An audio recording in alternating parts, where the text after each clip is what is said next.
शिक्षण संस्थेचे सचिव सन्माननीय रामकृष्ण स्वरूप, या राष्ट्रीय शिक्षण संस्थेचे आणि माझे आदर्श मोहनराव सोळंके आज त्यांना या कार्यक्रमासाठी अडचण असल्याने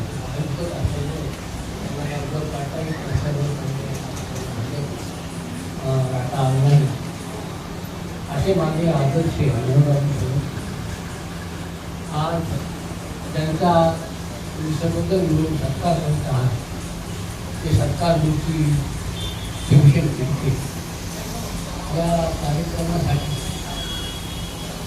आवर्जून उपस्थित राहिलेले भीमसेनच्या शाळेचे मुख्याध्यापक सर, या शालेय शिक्षण संस्थेचे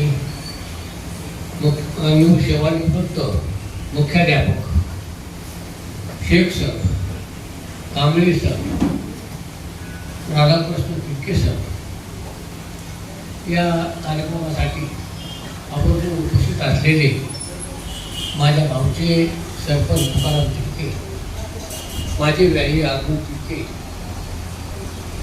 महादेव तिडके, ॲडव्होकेट प्रकाश तिडके, माझे या कार्यक्रमासाठी उपस्थित असलेले मी चारही जावई, माझ्या मुली, माझं कुटुंब आणि माझ्या कुटुंबावर प्रेम करण्यासाठी चौकोन आलेले सर्व आमच्यावर प्रेम करणारी सर्व मंडळी, आज माझा भाऊ, धाकटा भाऊ भीमसेन तिडके याचा त्याची नोकरी मुदत संपल्यामुळे आज सत्कार होत आहे. मला या गोष्टीचा आनंद आहे की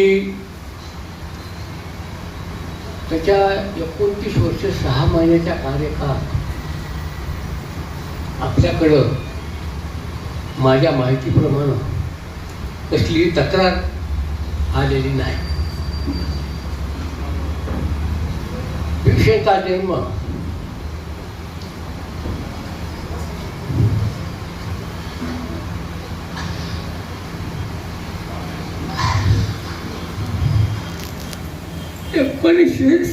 साली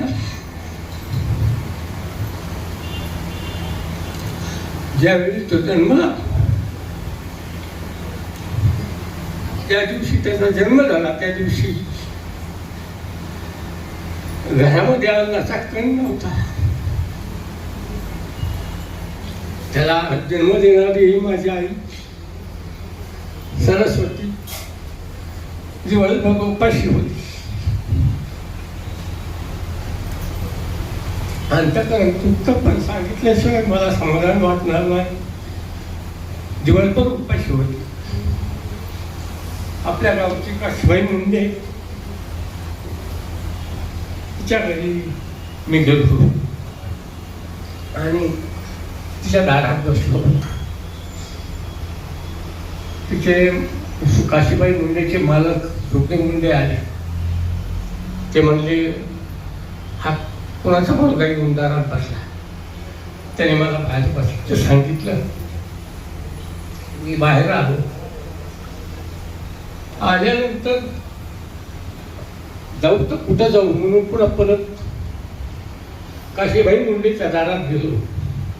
त्याच्यानंतर काशीबाई मुंडे आल्यानंतर त्यांनी मला विचारलं, कुणाचा इसका आला? तर मी सांगितलं, म्हणलं मी गोविंदराव तिडकेचा मुलगा आहे. हा म्हणल्या, बरोबर आमच्या इथे ते कामाला येत असतात. म्हणल्या, का आला? तर मी सांगितलं, माझ्या आईला बाळ झाले, माझ्या आईला खायला काही नाही आणि तुमच्याकडे काही असलं तर देतात. त्या काशीबाईंनी शेवया दिल्या. त्या शेवया घेऊन मी घरी आलो. आणि माझ्या आईला त्या शेवा सुरू घातल्या. त्याच्यानंतर मावशी आली, तिला मग कार्यक्रम केला. मुद्दा हा आहे की भोगलवाडी गावामध्ये सर्व मंडळी आले की इथं पण त्या सर्वांना माहिती असतं ते सर्वात गरीब कुटुंब माझं होतं. माझ्या आईवडिलांना दिवस बस मजुरी केल्याशिवाय संध्याकाळी आमच्या घरी काही येत नव्हतं. दिवसभराच्या मजुरीवर आम्ही संध्याकाळी जे मिळेल त्यावर जगत होतो. भाऊ विभीषण त्याला लहानाचं मोठं केलं. आईला दिसत नसल्यामुळं त्याचं लग्नही केलं आणि लग्न केल्यानंतर त्याची मंडळी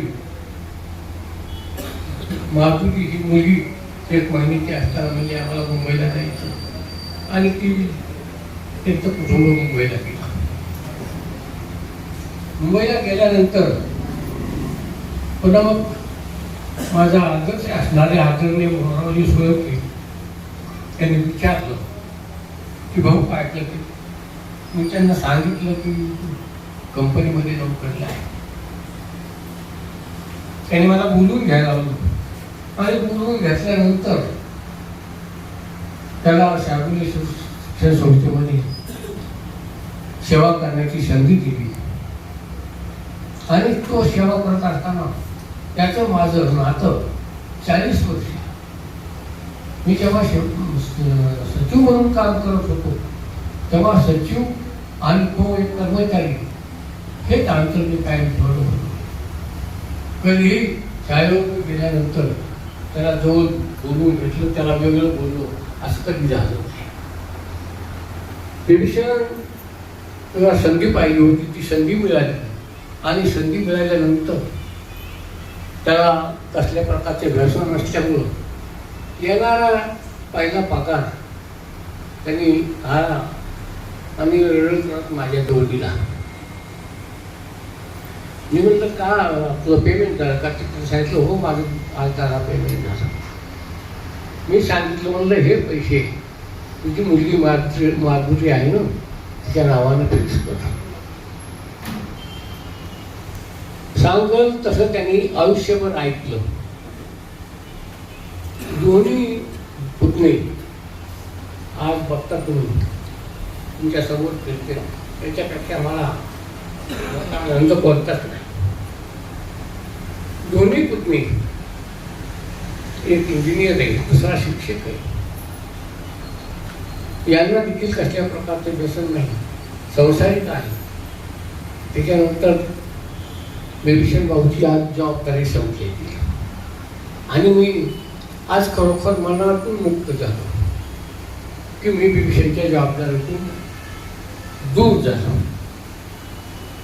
पण या कार्यक्रमानिमित्तानं मला माझ्या संस्थेचा उल्लेख केल्याशिवाय आणि संस्थेबद्दल 4 शब्द सांगितल्याशिवाय समाधान वाटणार नाही. मोहनराव सोळंके नावाचं एक दुर्मिळ झाड आहे. त्या झाडाच्या सावलीखाली जेवढे कोणी आले त्या सर्वांचं कल्याण झालं.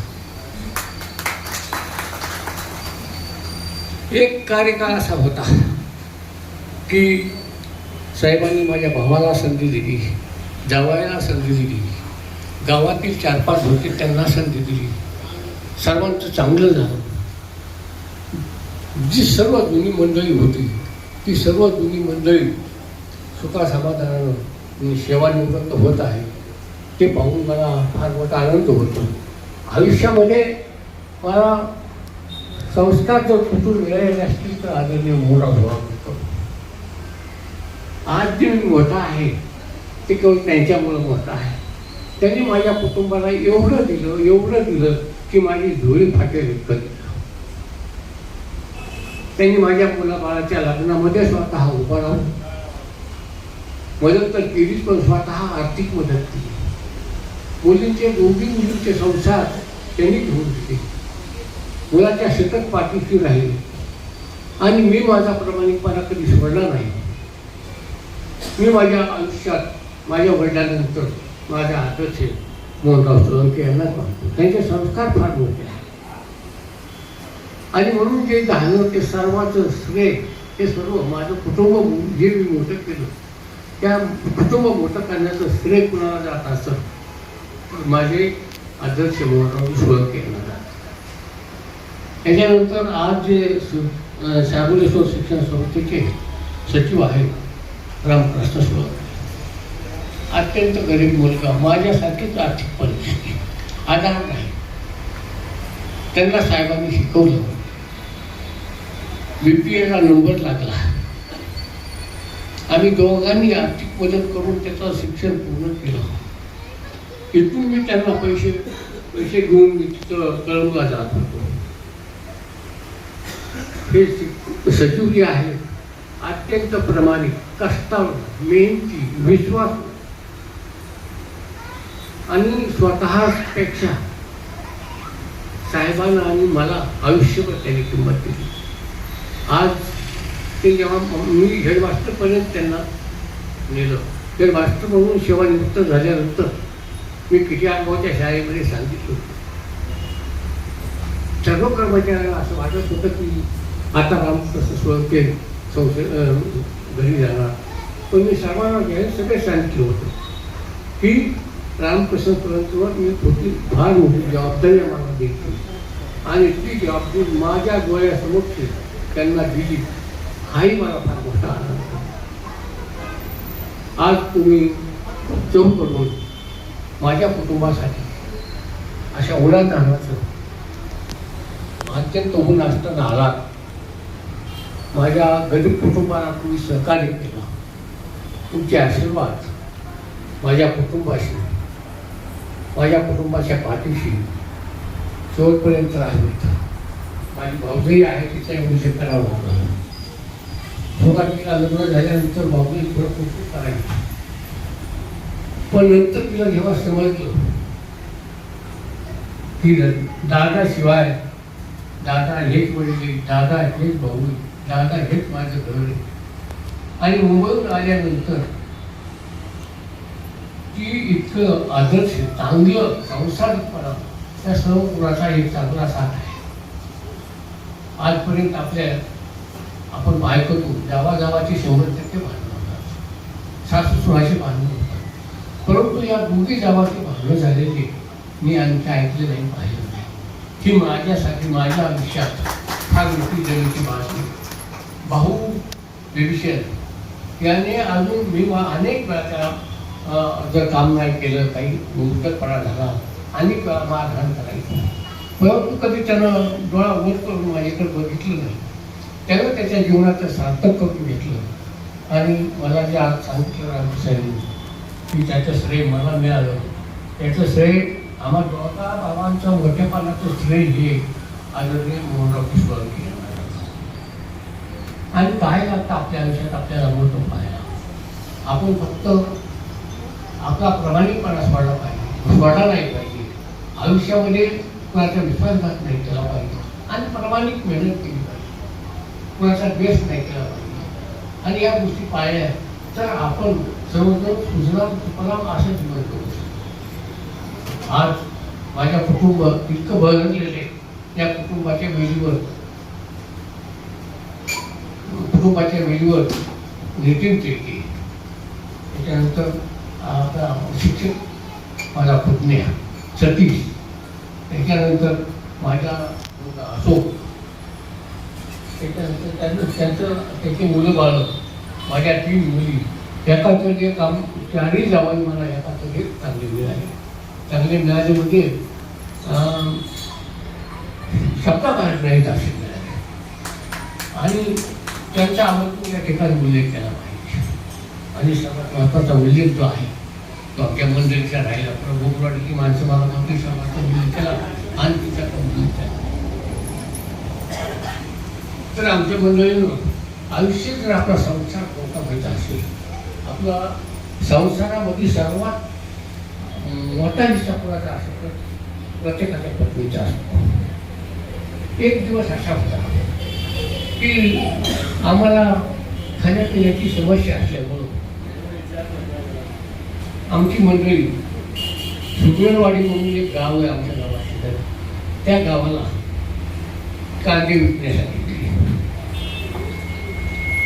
जात असताना तिला कुत्रं चावलं. कुत्रं असं चावलं की आर्थिक पिंपरी कुत्र्याला घुसत रडत आली. घरामध्ये आल्याचा कर नव्हता त्यावेळी. रडत आल्यानंतर तिनं ते चावलेल्या कुत्र्याची जखम बांधली. 2 कांदे फोडले, उडून कांदे खाल्ले, पाणी पिली. परंतु मला तिला दवाखान्यात नेता आलं नाही. पण खंबीर साथ. माझ्याजवळ पाणी नसताना ना जमीन ना जायला ना पैसा, तिनं माझ्याकडून संसार केला.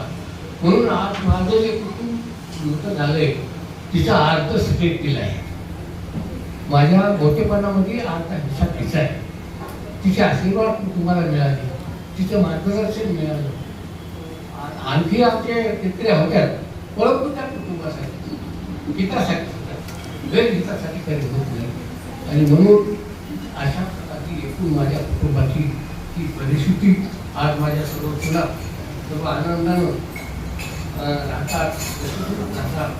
तरी आपलेपणा सोडून माझं तुझं माझ्या घरामध्ये आतापर्यंत मला दिसलं नाही आणि माझ्या डोळ्यासमोर ते येऊ नये अशी माझी मी ईश्वराला प्रार्थना करतो.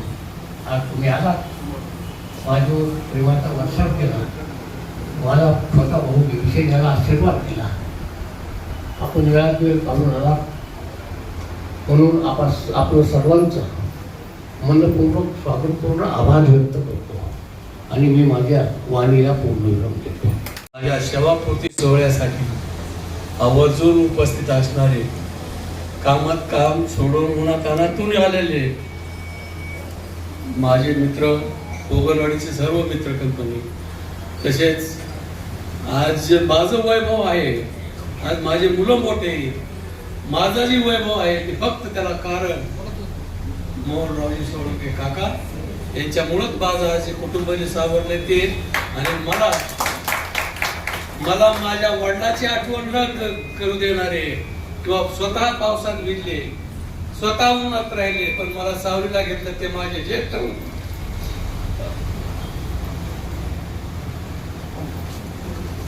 आदरणीय विठ्ठलरावजी तिडके सर आणि आमच्या संस्थेचे सर्वांचे, शास्त्रेश्वर परिवारातील सर्वांचे जे आहेत मार्गदर्शक ते आमचे सोळंके सर यांनी सगळ्यावर लक्ष ठेवतात. तेवढं म्हणून माझे 2 शब्द बोलतो.